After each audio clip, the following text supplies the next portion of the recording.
অন্যতম সদস্য, আন্দোলন সংগ্রামের পরীক্ষিত নেতৃত্ব, আমাদের প্রিয় অভিভাবক জননেতা সালাউদ্দিন আহমেদ আজকের অনুষ্ঠানের সভাপতিত্ব করছেন।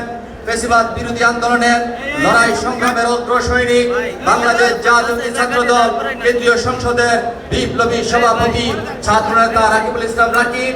মঞ্চে উপস্থিত আছেন বাংলাদেশ জাতীয় ছাত্র দল কেন্দ্রীয় সংসদের বিপ্লবী সিনিয়র সভাপতি আবু আফসান মোহাম্মদ ইয়াহিয়া, বিপ্লবী সিনিয়র যুগ্ম সম্পাদক শ্যামল মালম, বিপ্লবী সাংগঠনিক সম্পাদক আমানুল্লাহ আমান সহ ঢাকা বিশ্ববিদ্যালয়, জাহাঙ্গীরনগর বিশ্ববিদ্যালয়, জগন্নাথ বিশ্ববিদ্যালয়, বেসরকারি বিশ্ববিদ্যালয়, ঢাকা মহানগর উত্তর, দক্ষিণ, পূর্ব, পশ্চিম এবং ঢাকার বিভিন্ন কলেজের নেতৃবৃন্দ সবাইকে বাংলাদেশ জাতীয় ছাত্র দল জাহাঙ্গীরনগর বিশ্ববিদ্যালয় শাখার পক্ষ থেকে বিপ্লবী শুভেচ্ছা এবং সংগ্রামী অভিনন্দন।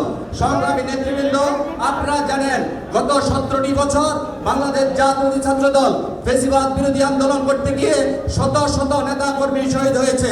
আমরা চট্টগ্রামের নুরুল ভাইকে আমরা হারিয়েছি, আমরা জনিকে হারিয়েছি, আমরা বাপ্পিকে হারিয়েছি, আমরা আমাদের জাকির জন্টুকে হারিয়েছি।